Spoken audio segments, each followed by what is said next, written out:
you are in control of your change. I think everybody's equipped, metaphorically with a suitcase with all the tools that they have in it to make their life better. They just need someone to open that zipper up a little bit and be like, look what's inside of here.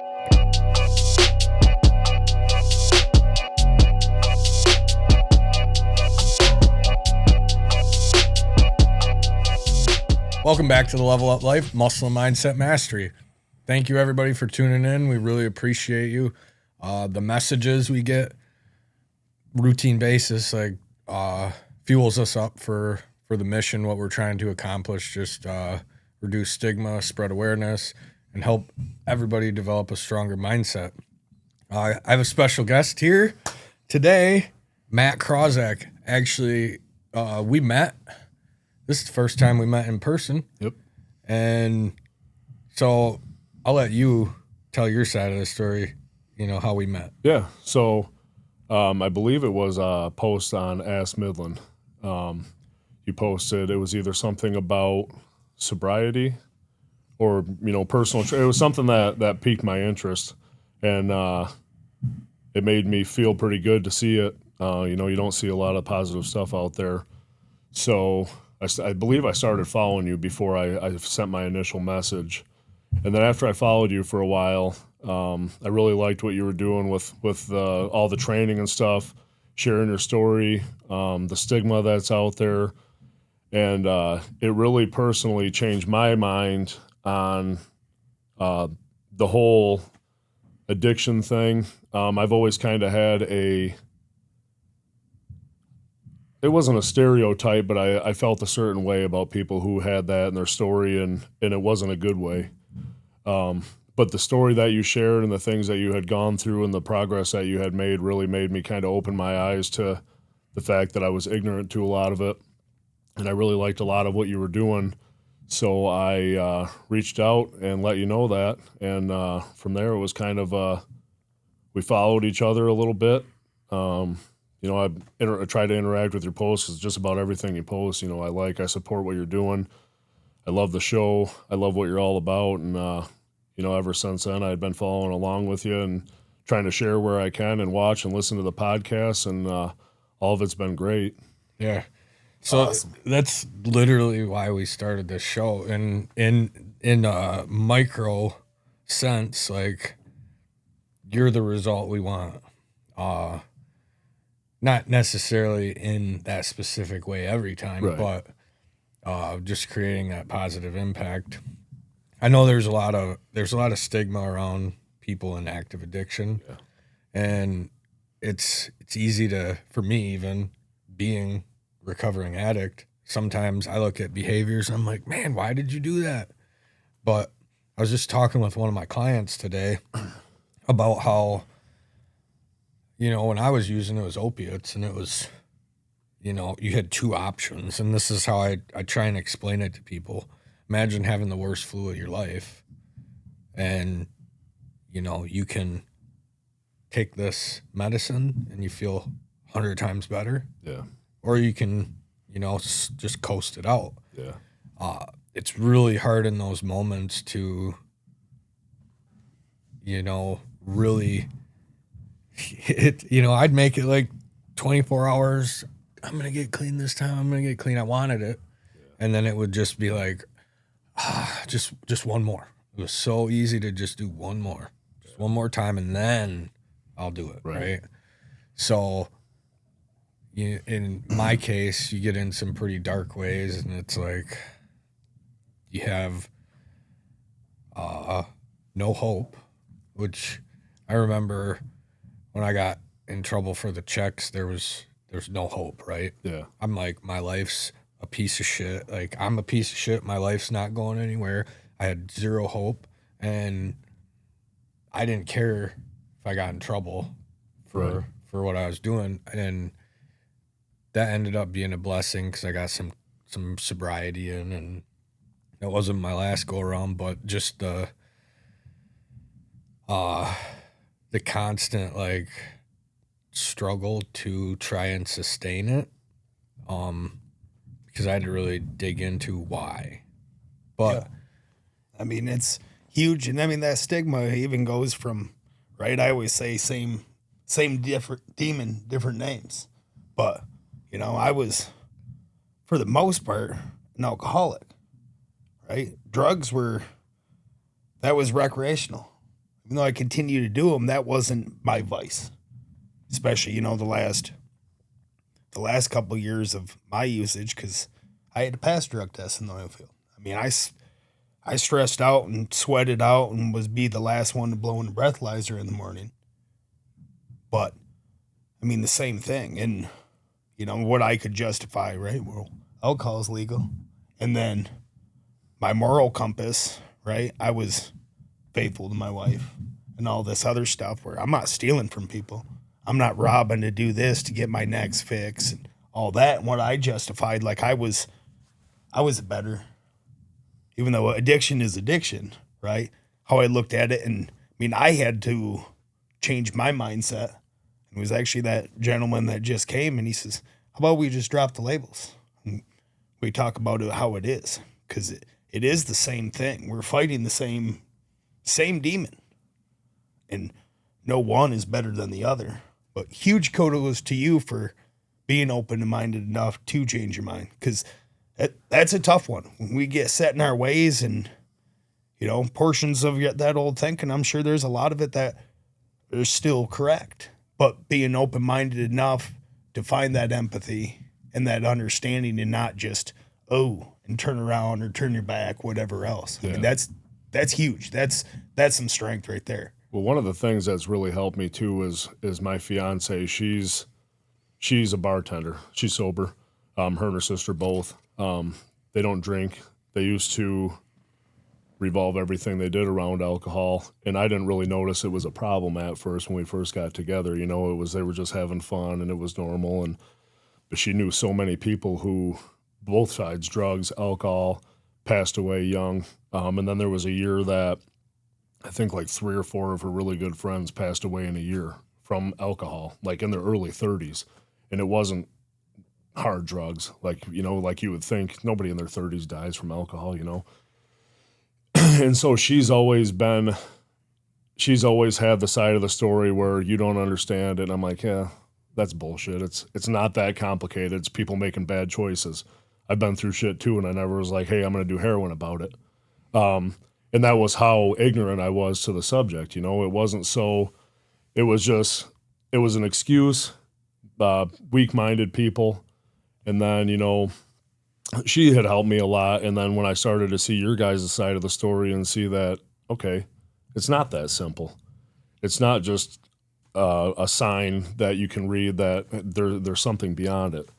And that's how I feel everything is. And I think it all goes back to a mental health aspect. And that's why I try to so openly talk about the mental health issues, especially with men, young men, guys I work with.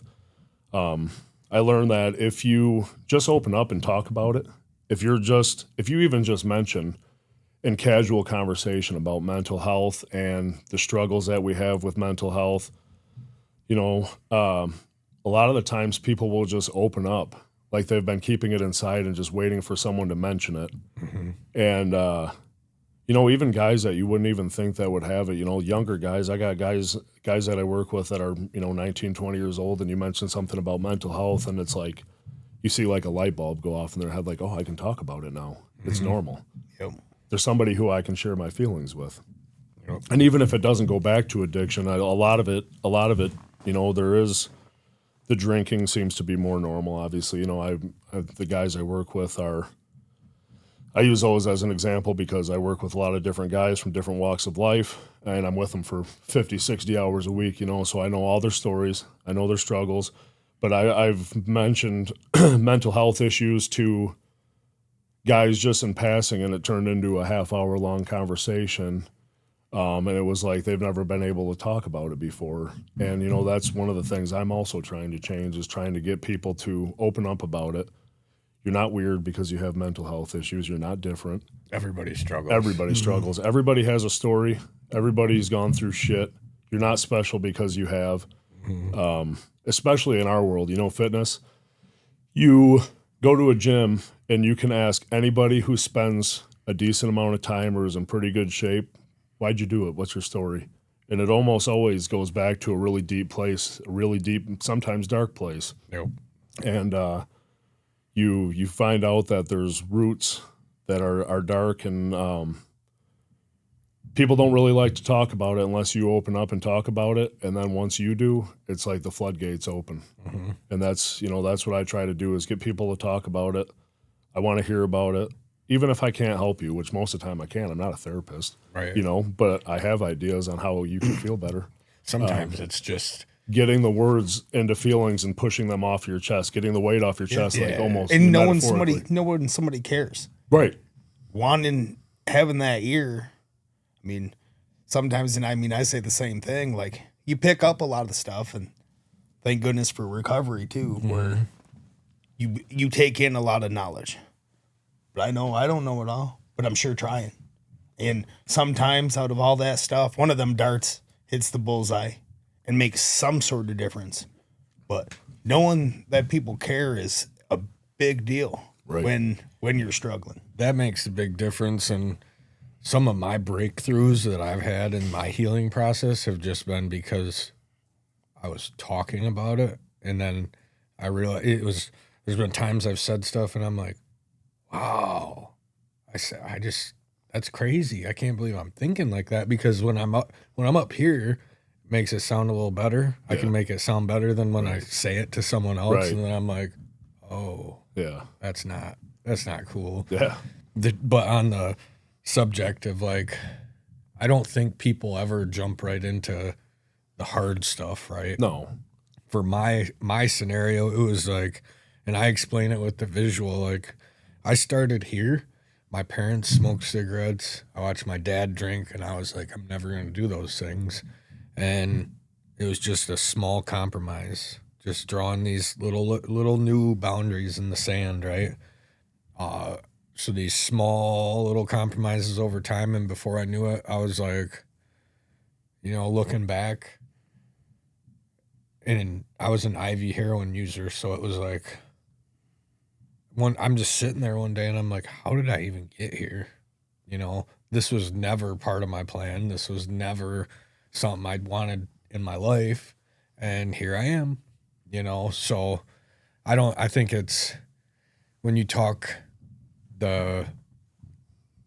so there's the debate is addiction a choice versus is it a disease, right? And I think at the core, all of it goes down to one thing. There's some sort of pain, and it's not the physical type. It's deep, emotional, spiritual pain. And in my case, that's what it was, just not processing. Like I had family that said, come, talk about it. Are you okay? Your dad died, or your grandpa, or whoever it was at the time. And I was like, I'm good. And I wasn't. Right. But I thought, because, we live in a very masculine society where men are taught from a young age, and it's less so now, but we're supposed to be strong, not just physically, but emotionally, mentally, all those things. And I was just like, well, I see all my family crying, so I'm going to choose to be the strong one. Yeah. And I kept all my shit deep down inside, and that's where the substance came in. It was my crutch. Yeah. And then from that point, like all of a sudden the alcohol and the weed's not working anymore. It's not numbing me. Yeah. So I had to up the ante over time. And before I knew it, it was like going back to that flu, that dope sickness that I was just in this cycle of use, pass out, be sick, use, pass out, be sick, in this cycle. And that's where, for me, that is not a choice anymore. When you get caught up in that cycle, and I don't know that you can really define it as, there's going to be people out there that'll say, you chose to pick up. I see it on the internet all the time. And I think that's always where I was too. Yeah. And I think it's way more complicated. Yeah.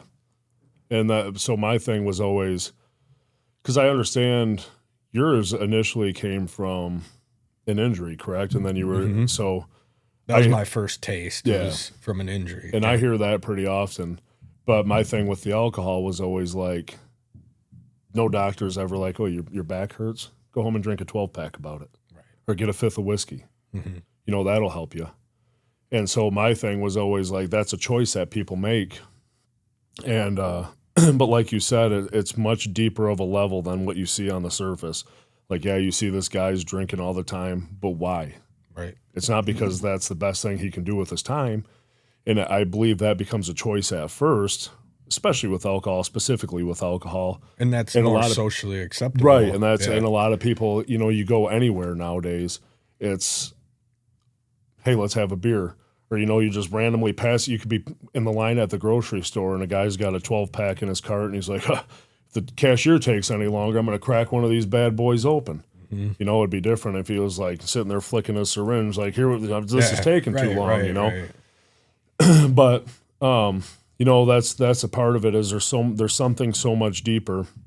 And even if it does come from a social aspect, I think it's, my term for that is misery loves company. It's a bunch of people who are sad getting together to drown their sadness with a bunch of other people who are sad trying to get together and drown their sadness. And then after that, it branches out to the drinking at home by yourself or drinking on your way to work or drinking on your lunch break or whatever. But that was one of the things that once I started to think about it deeper, because I also in my life have dealt with some pretty severe mental illness issues. And the reason why I thought there was, I felt a certain kind of way about people who use is that I never did. I never wanted to drink because I hurt. So I thought, I was better than people for making that choice, or I was different or whatever, but it was for the same reason, the same issues I had, they just handled them a little bit differently. And I think my down to the deeper level is my thinking and the ignorance came from, I made it through this thought process. I've dealt with these demons.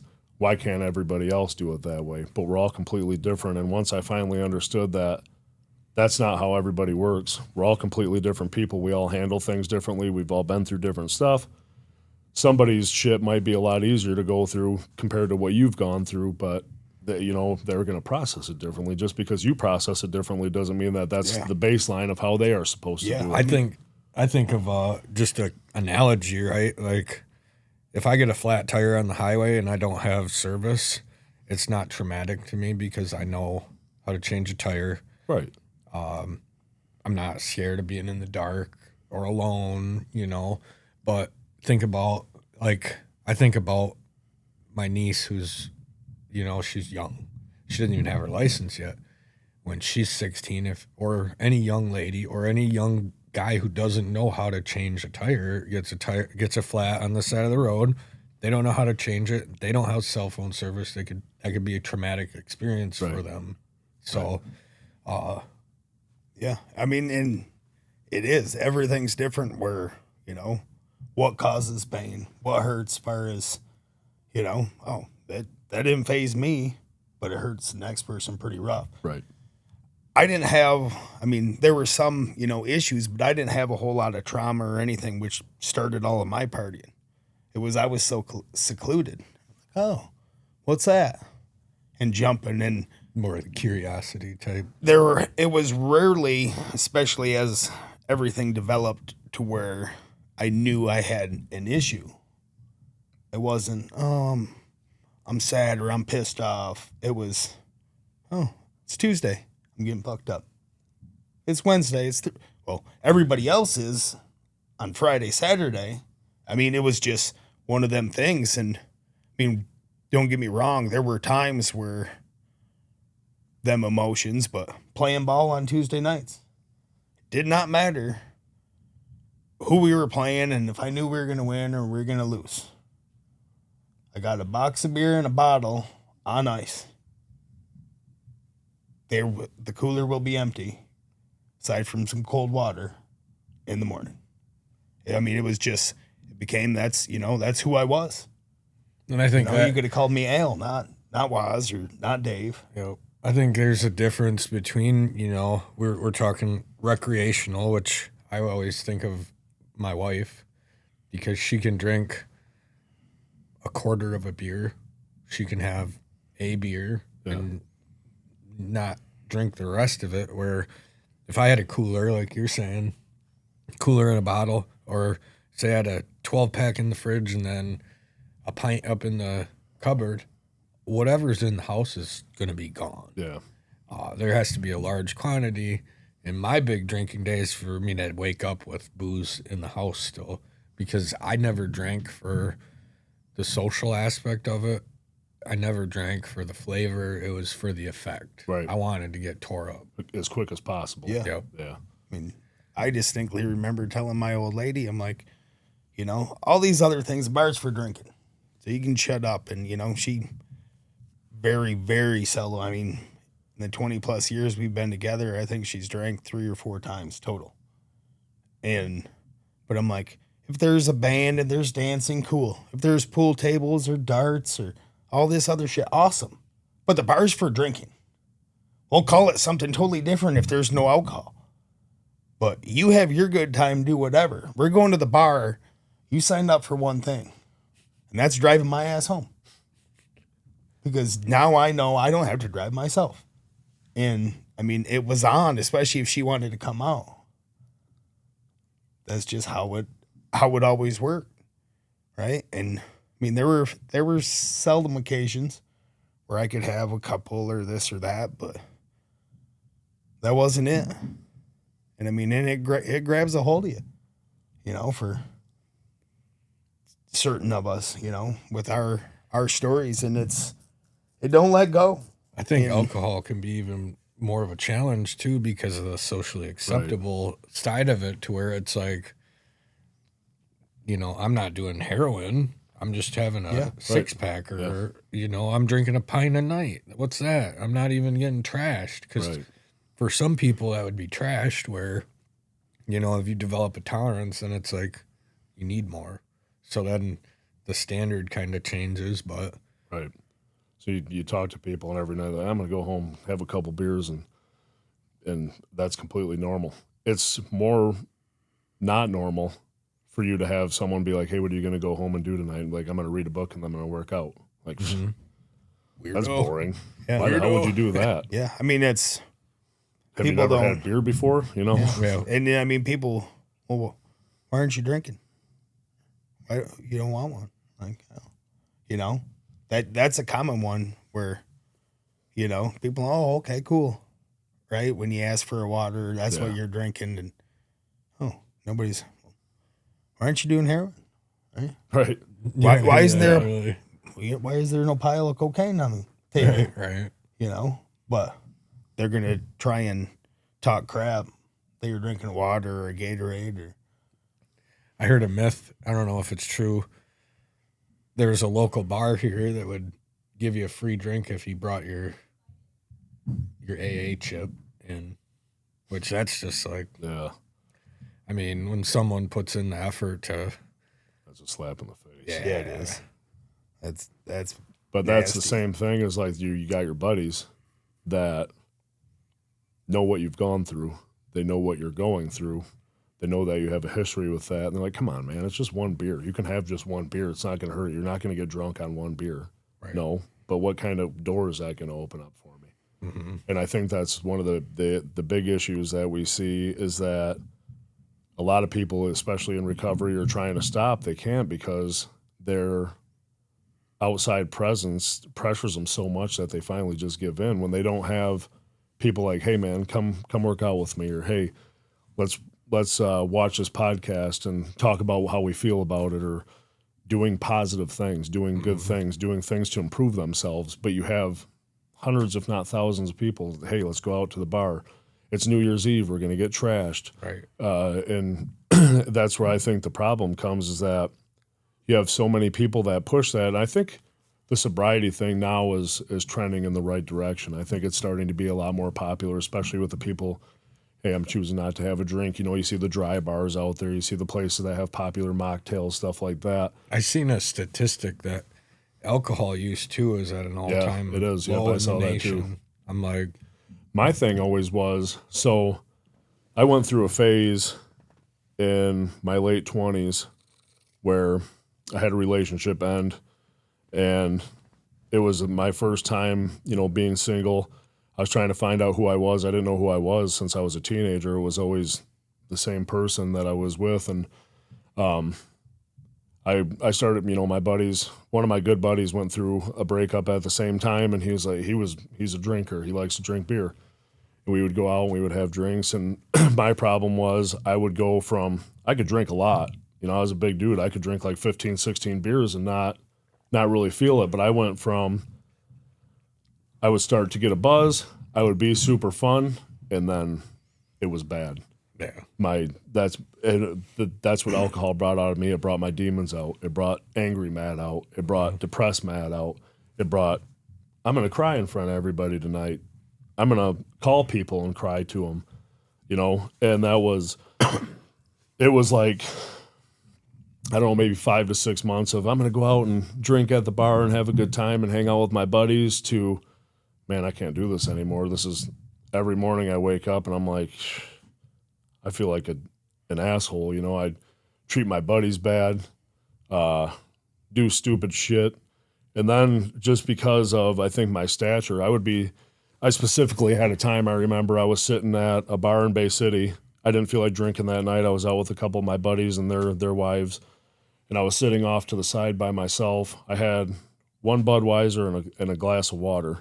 And I was like halfway through my Budweiser, and this drunk guy stumbles up to me, and he's like, "What the fuck are you looking at?" And I was like, "Dude, I'm just sitting here having a good time. Get out of my face." And he said it again, and I was like, "Get out of my face. Please do me a favor." And then he grabbed me by my shirt.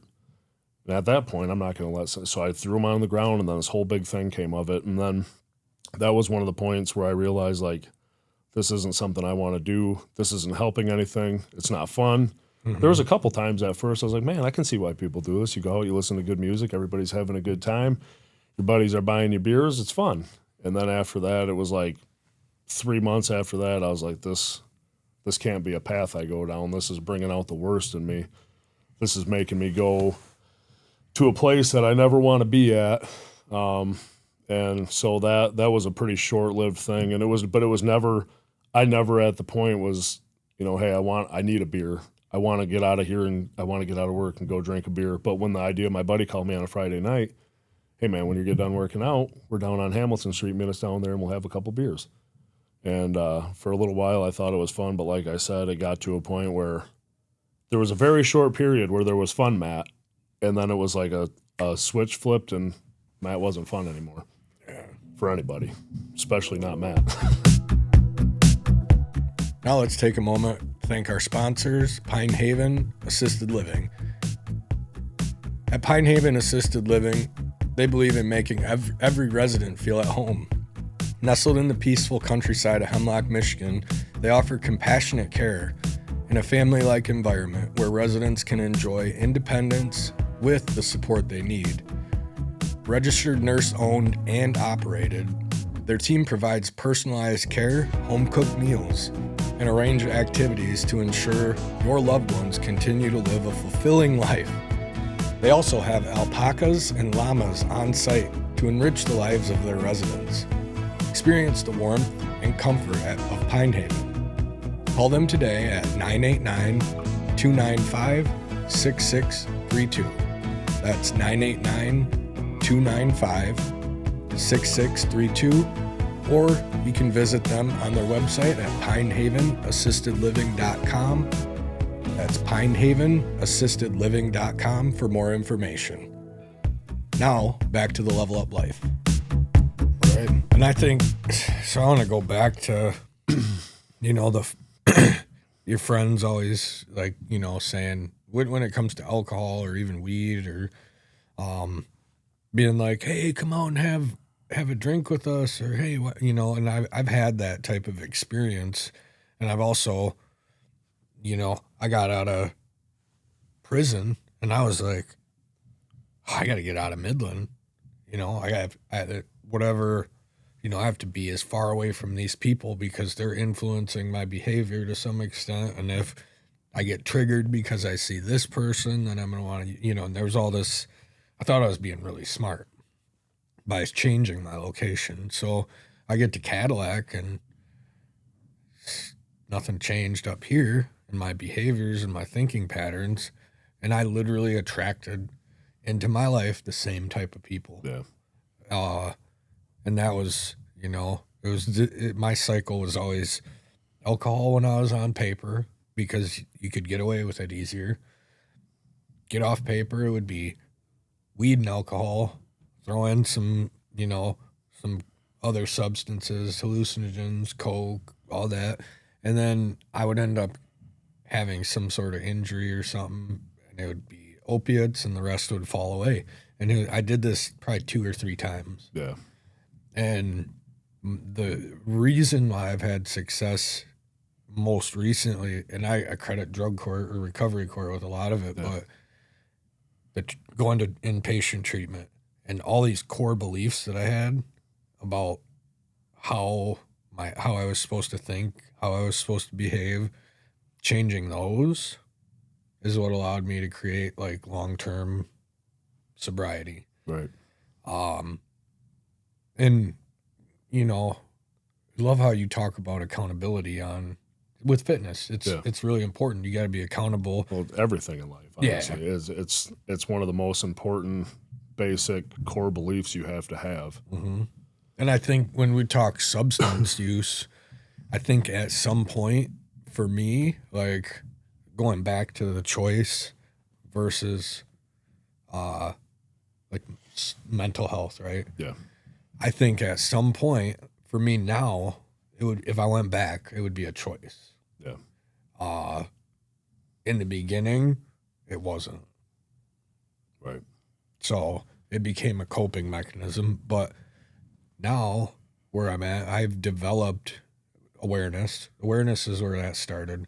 And then I've developed other coping mechanisms. And one thing all 3 of us love, and I know a lot of the viewers, listeners love, is working out, right? That's become kind of my balance beam in life that keeps me grounded, levels me right out. Yeah. Yeah, that's one of the, like you said, going through the different, the drug court and the outpatient treatment and stuff. I think once you change the mindset, like you said, you had to get away from the people because they were at fault. It was their fault. It wasn't your fault. Right. But once you switched your mind to be like, this is all on me. I have to be the one who wants to change. I have to be the one who wants different. This is 100% on me. If I want to do this, I have to do this. But the most important part of that is choosing you want to do it. You're not being forced to do it. It's not because you're in trouble again. It's because, all right, I need to change. And like you said, fitness is, I think for more people than not, that is what they, that's part of their life, is that it's that balance beam. You go through all the stressors of your day, and then at the end of the night you get, or, even starting your day off or whenever you work out, for me, it's at the end of the night, you get this release. And for however long, a half hour, 45 minutes, an hour, you get to prove to yourself that you can do something that you don't think you can do, or switching to a more positive mindset, you get to prove to yourself that you can do that. Mm-hmm. And that's one of the most important things too, is that's a switch in your mindset from not doubting yourself, but knowing you can do it. And then when you do more, it's not proving yourself wrong, it's proving yourself right. Like, hey, I'm going to go in here and bench this amount of weight for 5 reps. Mm-hmm. And then you get 7. You're like, damn, that's awesome. Yep. And then you feel so accomplished. And so I have a 16-year-old niece, and she loves lifting weights. I post videos of her on my social media. She works out with me. Last week I had got my belt squat in and put it together, and she's strong. She's only 120 pounds, but she's strong for her size. She enjoys it. So that's an important thing. And, she gets on the belt squat, and I'm putting weight on there, and I didn't adjust it to where she could pick the weight up off the squat because I didn't want to keep moving all the stuff around. So I would just grab the arm and lift it up and get her in position and drop it down. And we got to a point where I think she had 215 pounds on there. And it's pretty close to a felt 215 pounds. It doesn't take much off. And I said, do you think you can do it? And she was like, I said, I know you can do it. Mm-hmm. And she did it was funny because she did her first rep and she came back up and she goes, did I go low enough? And she did, but I was like, go a little lower. And she did her next 2 reps and went a little bit lower. And I said, come on, because I told her to do 3.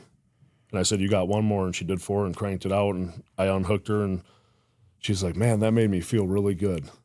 And I think that's such a good feeling because unless you work out with somebody or you have already instilled that in your head, you don't really push yourself.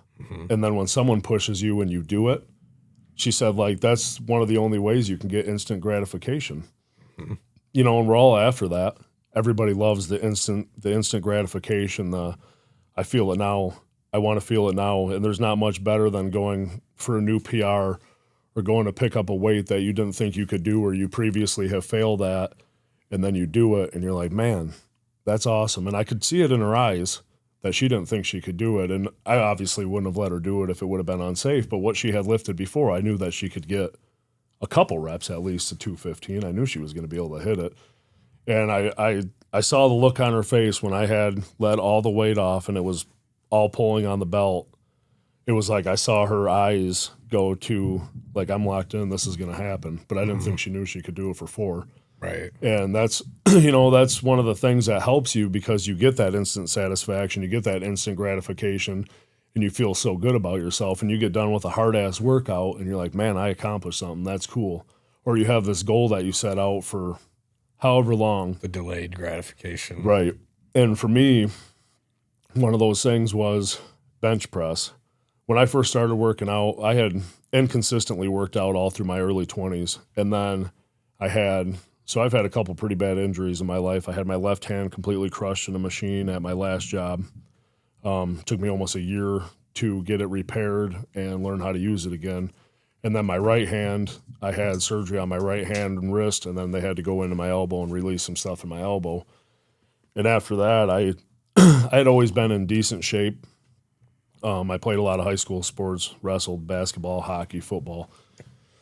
And then after I had that arm surgery, I was like, I live right around the corner from Rally's. I can't do anything. I'm going to sit in my basement and eat Rally burgers and play Xbox. And you could tell after a little while that that's all I did. And I think I was 265 pounds. That was in 2014, but with nothing but fat on me.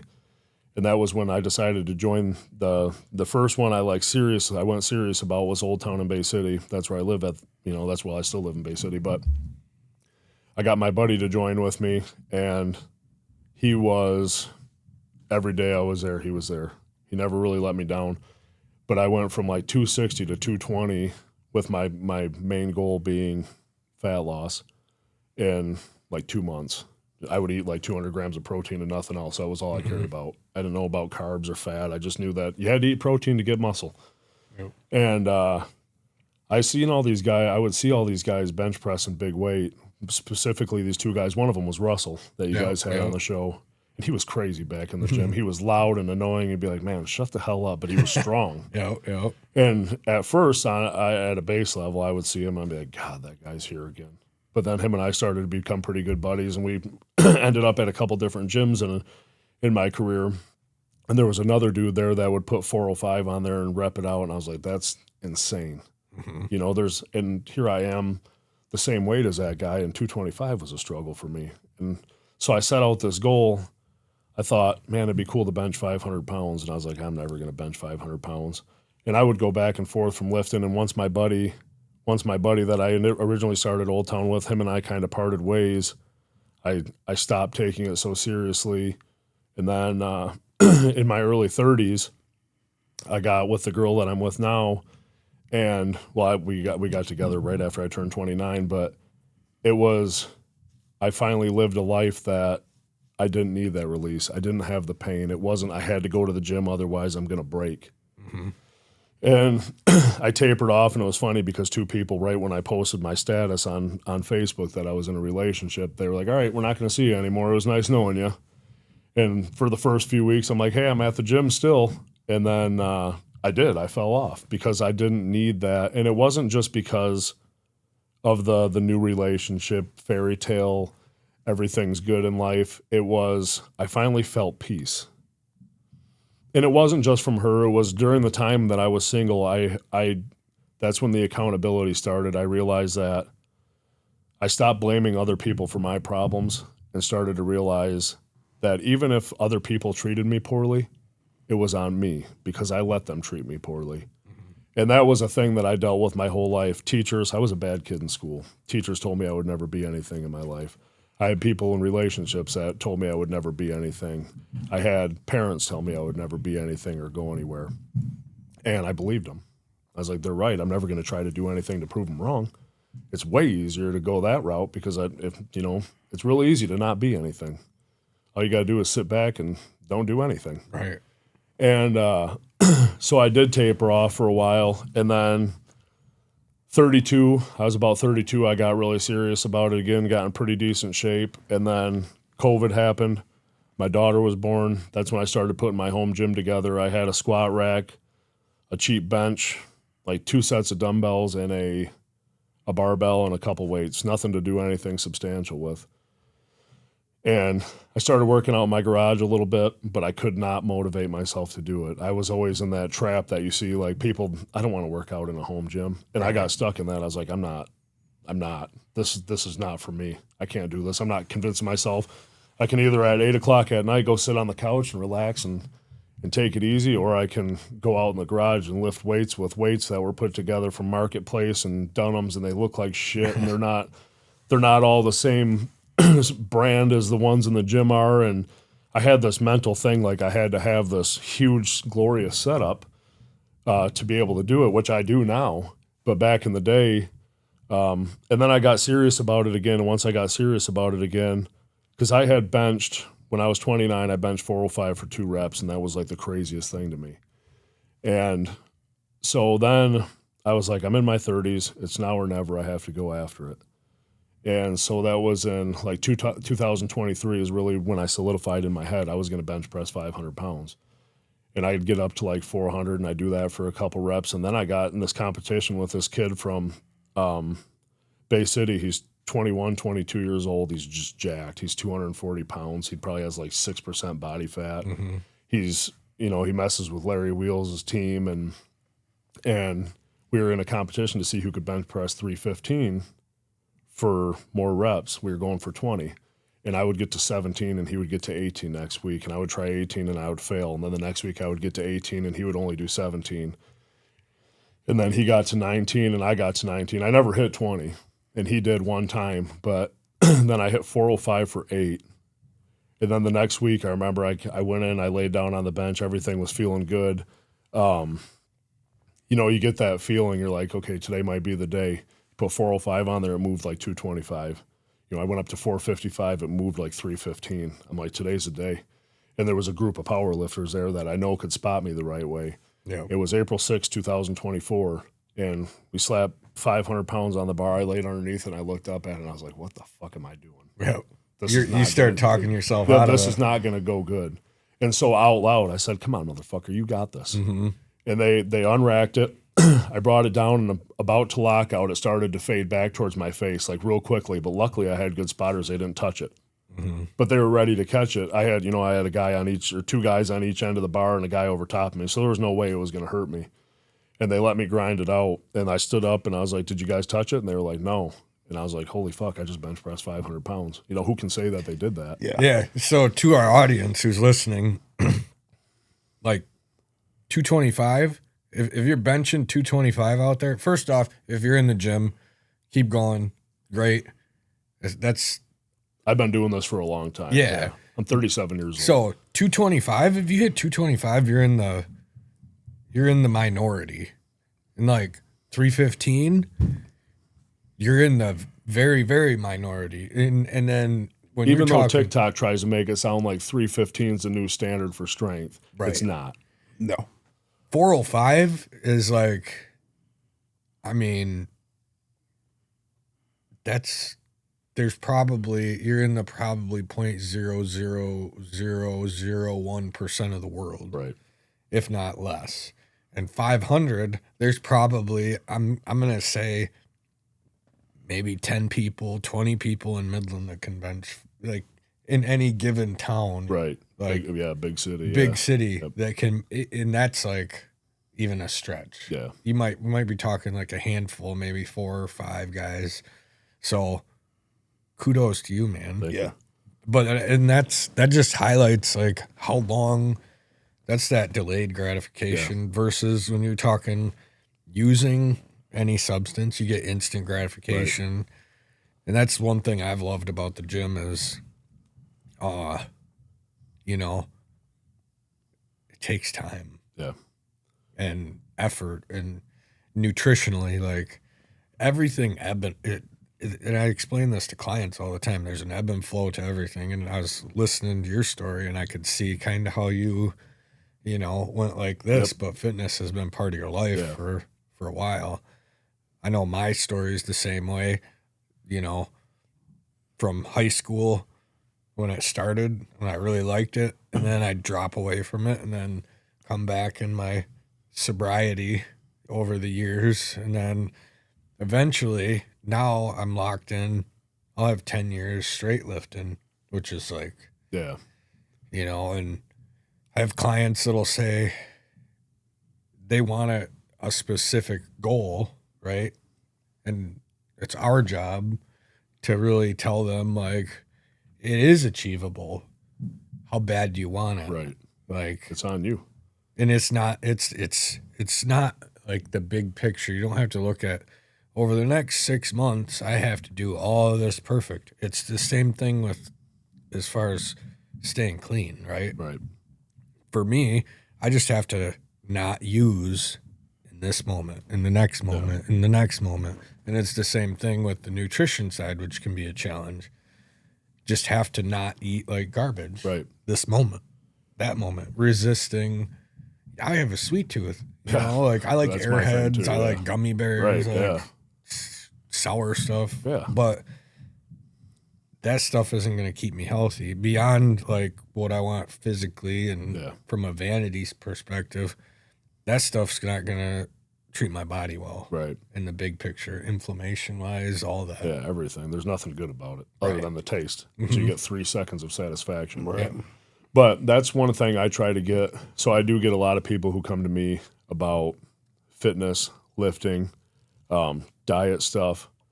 And like you said, the ebbs and flows, I always tell people that. And sometimes, like when I'm having a harder mental day or I just don't feel like doing it, I actually went back at the beginning of the year to writing my workouts down and writing down everything I'm doing, making sure there's progressive overload.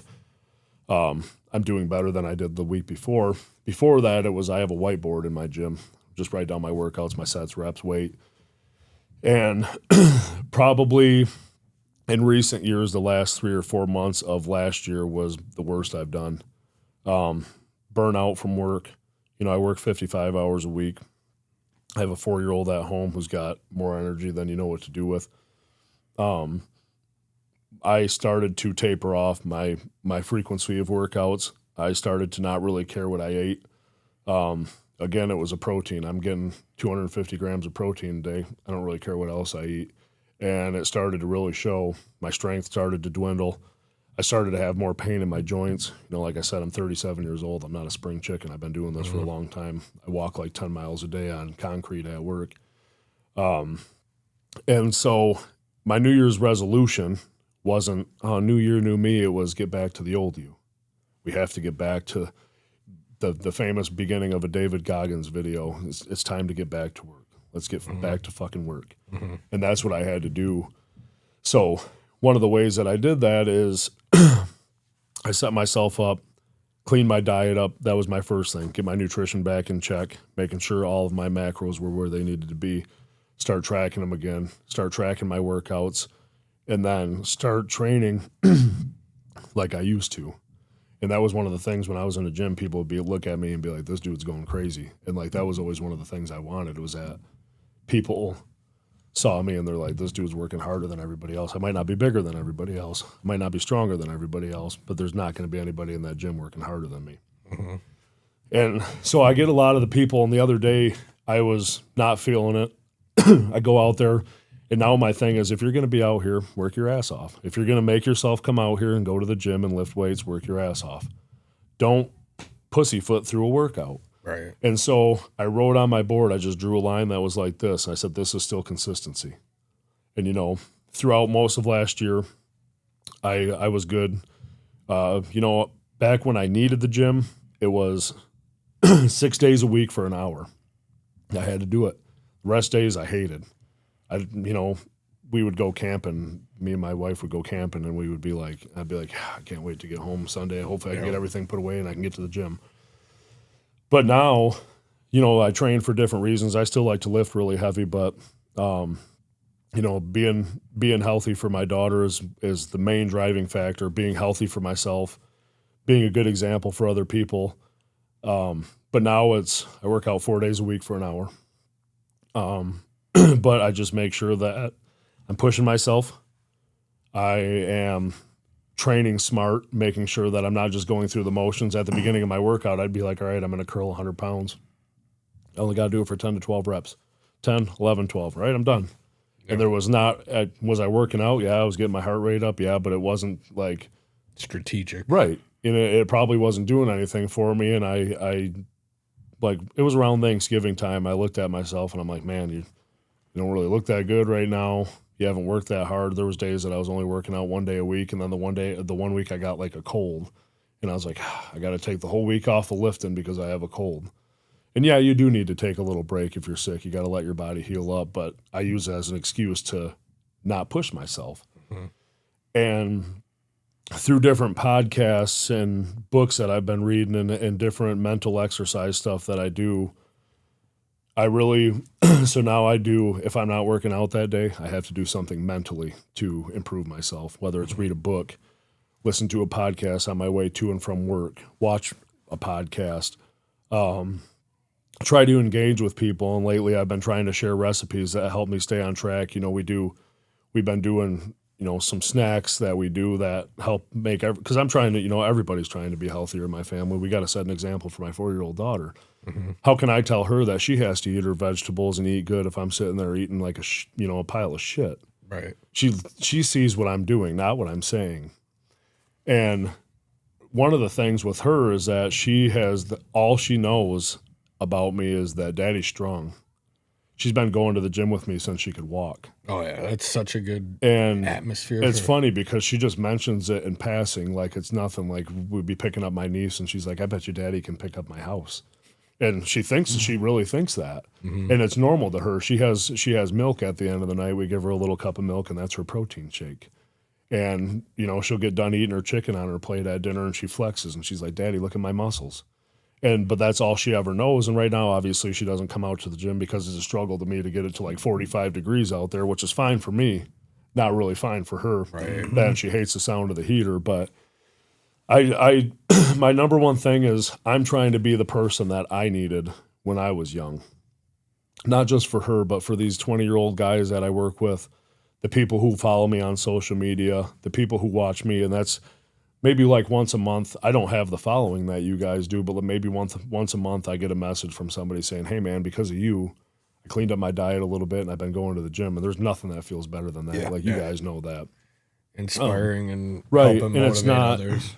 And it is just for me. It is just for my family. But when someone sees what I'm doing as an example, and that's why I share so much, is because I think people are scared to open that door and be, you know, transparent and let people see the things that they go to. And that, you know, there's every once in a while when I'm having a really tough mental day, I'll put a long post about it doesn't have to be a win every day. A win can just be that you made it through the day and it has to be small things. And I have a buddy right now that's, you know, been really working out and trying to change his ways. And most of the people you see deal with, they think that, all right, their goal is I have to lose 50 pounds.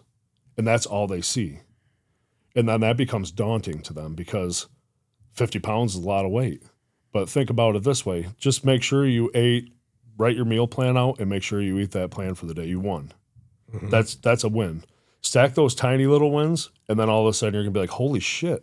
1%. Yep. Every day. Every day. That's 1% better every day. It don't take long. No, and it doesn't even have to be that big of a thing. You know, I worked out today. I didn't want to, but I did it. Cool, you won. don't get too hard on yourself and be like, well, this guy here, he's the same age as me. He works as many hours as I do, and he works out every single day for 2 hours, and he only eats what is on his meal plan. Get rid of that shit. It's you versus you. Mm-hmm. You have to be better than who you were yesterday. That's the only people you're competing against.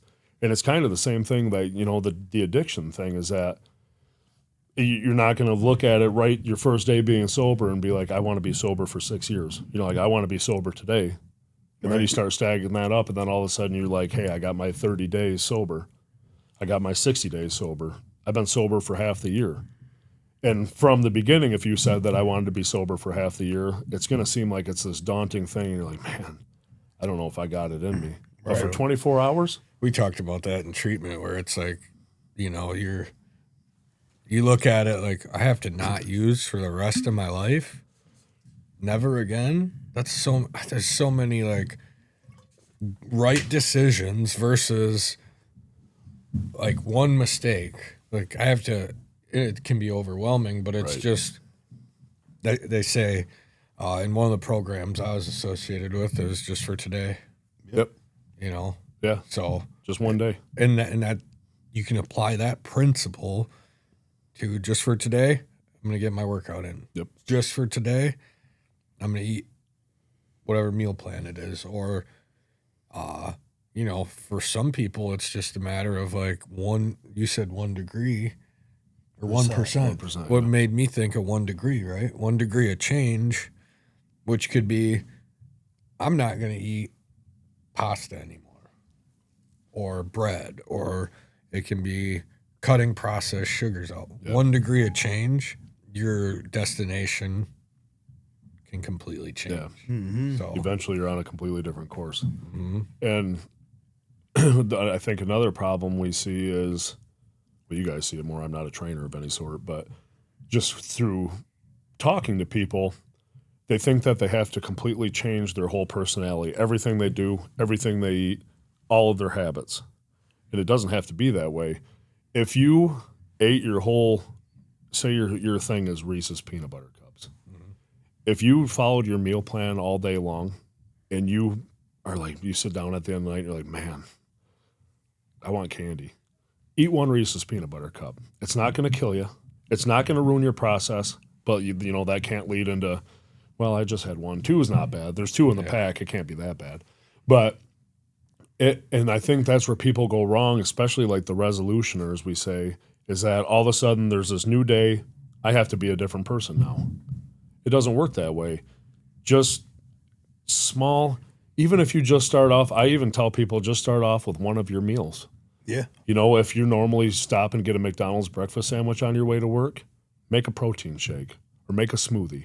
Or even as down to simple as go to the store and buy the healthy protein turkey sausage sandwiches. Yeah, they're not really healthy, but you're looking at 600 calories compared to 200 calories and maybe 17 grams of protein compared little to 5. bites, that's where that processing becomes easier and easier because it's not overnight. Right. And I mean, same thing. And then I adjust my game, right? Like I have my weaknesses and I got that addict in me, right? I'm not having a slice of cheesecake. Right. I'm having the whole thing. Right. But it's me with pizza tomorrow in the next few days, in the next week, I'm doing that C word and I'm hitting that cardio hard. Yeah. And my workout is circuit wise.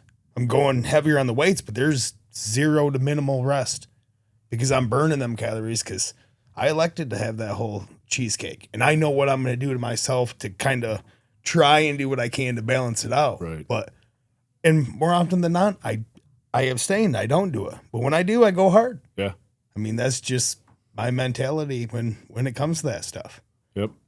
And I would get towards the end of last year, it got to the point we have like a vending machine it's not even a vending machine. We have like mini stores at our work. There's sandwiches, breakfast sandwiches, 30 different kinds of candy, 50 different kinds of pop and energy drinks. Luckily, pop doesn't do anything for me. I don't care about it. I don't drink it. I'll drink Diet Pop pretty often, even though I know it's not good for you, but it's 0 calories and it tastes good. But I would even just on lunch, right? I ate my food, and most of the time it was chicken and potatoes or salmon and rice, or I on on the visual level, I was doing everything right, but I was like, my body's going the wrong way. And I would get done with and I would do this thing where I would bring salmon. I'm like, I'm not going to bring any carbs so I can have a Rice Krispie treat after. That's my carb source. Mm-hmm. And then I'm like, well, one of those isn't really going to be that good. I'm going to have 2 of them. And all of a sudden there's 600 calories that I ate of just pure sugar and rice. Yeah. And so it was a good thing in my head that, okay, I didn't bring any rice, so the Rice Krispie treat is the exact same thing in my body. It's going to react the same way. It got to the point where I was lying to myself. So I talk about being honest with yourself a lot, the accountability and the being honest with yourself, because people have these thoughts that I want to lose 30 pounds. And then in your head, you're like, I'm not going to lose 30 pounds. This is the 7th time I've tried to lose 30 pounds in my life and I haven't done good yet. And they start to think they believe themselves, or they're going to be like, yeah. And I'm like, get honest with yourself. You say out loud that you're going to lose 30 pounds, but you have no intention of doing that in your head. It's a dream, not a goal. Yeah. Tell yourself, I'm going to lose 5 pounds. Mm-hmm. By the end of 3 weeks and 21 days, I'm going to lose 5 pounds. Because, at first you lose the bloating, you lose the water weight. You're like, man, I lost 5 pounds already. And then the next week it's 2 pounds. And then the week after that, the scale's the same. And they're like, well, it's not working anymore. I'm done. I'm not going to try anymore. Yep. And, but you have to get honest with yourself and you have to hold yourself accountable, because you get that same thing where like, well, my family came over, we got pizza. I had to eat 3 slices of pizza. I didn't want to be the only one there not eating pizza, because you don't want to be the weirdo in the corner eating your clear container of chicken and rice. But if that's what you have to do, that's what you have to do. And you have to not care about what anybody else is thinking that you're doing, because it's for you. Right. It's not for them. I have a story about that. Went to this recovery meeting called Recovery by the Slice. It's right in downtown Midland, used to be anyway. And I'd go in there and I'd take my chicken and rice. It was naked. Yeah. Like I've been gag worthy. Yeah. There's no sauce, because I'm like, I don't want sodium in the teriyaki or the soy sauce, and I don't want so I'm eating just raw chicken rice, cooked, of course, not raw. And everybody in there would be like, Adam, there's free pizza. What are you doing? And pizza's like my go-to. Pizza's my favorite. And I would say, well, my goals mean more to me than this free pizza. So, and I had 2 people specifically come up to me, and they were inspired by. So, point of that is like, if you stick to your guns, you never know who you can inspire along the way too. Right. And that's, I think, a lot of the time is these people have this idea in this head that is on their head that's so far fetched, because society doesn't treat people who eat the chicken and rice the same as they the people who are like, I'm going to get a turkey sandwich and a candy bar and a bag of chips and a pop for lunch. For me, pulling out, like today, I only worked 4 hours, so I brought a fillet of smoked salmon and then 3 rice cakes and Greek yogurt. That was my first. Well, actually, it was my second meal of the day. But someone walked by me as I was eating the salmon, and they're like, "Is that fish?" I was like, yeah, it's fish. They're like, why do you have fish? And I was like, well, that was what my macros for, my first break were. And I try to eat more fish because of all the other benefits they have. And they're like, that's weird. And, you get that all the time. But if I could have been Pop-Tarts, buddy. Right. I could have been sitting there the whole time eating Pop-Tarts and a piece of pizza at 7 o'clock in the morning. And nobody would have batted an eye at it. But that is one of the things I often get messages about, and that's why I've been trying to share more of like the simple little recipes that we have, because those might save somebody. Yeah. Not like save their life, obviously, but someone could be like, man, I really want something sweet. So, okay, here's this dessert I made that's 300 calories, but it's 40 grams of protein, 10 grams of carbs, and 7 grams of fat. Eat that. It tastes phenomenal. Right. You're going to feel like you're cheating on something. Right. And the micronutrients might not be there, but your macros are. And you can feel a lot better about it at the end of the day than going to grab a bag of Doritos and gummy worms. So I'm hungry all this food talk. I try to share. I've been trying to share more of that. And I recently had a guy message me, and he was like, man, your recipes are are really helping me out. He said, you go to the store and you can buy this stuff for pennies on the dollar. And he goes, it tastes really good. And there's been a couple times already this year I wanted candy, but I made the pudding that you made, and that stuff is good, man. And I was like, yeah, it's a lot better, than, like I said, it's not no magical thing, but it's a lot better than going to get candy or whatever. And the same reason I'm open about mental health and my workouts and stuff, because you never know who's out there watching. They might not like your posts. Mm-hmm. They might not interact with you. You might not even personally know them, but they're watching you saying, this guy can do this. I can do it too. Yep. And they believe because somebody else does it. And like I said, I know you guys see it with the messages that you get, and I'm not, I'm not a personal trainer. There is stuff I don't know quite a bit. I'm always trying to learn, always trying to improve. But when someone messages me and they're like, hey, I'm trying to be a better person, especially the ones that really get me is, hey, I'm trying to be a better dad because I see what you can do. You work more hours than me. You work out for longer than I do, and you're able to do it. There's no reason I can't do it. Yeah. And like I said, that's not the whole reason I'm doing it, but to be able to, that's my main goal is what I'm trying to figure out right now is how can I reach out to more people? How can I inspire more people? How can I get more people to realize that you are in control of your change? I think everybody's equipped, metaphorically with a suitcase with all the tools that they have in it to make their life better. They just need someone to open that zipper up a little bit and be like, look what's inside of here. Amen. And a lot of people nobody's ever believed in them.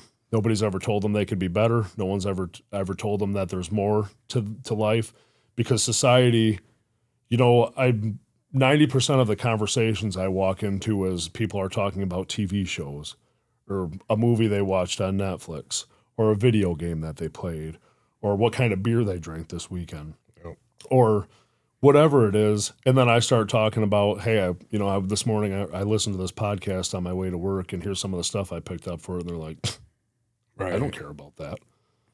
Right. But then I think secretly that gets in their mind. They're like, you know what? Maybe there is a little bit more.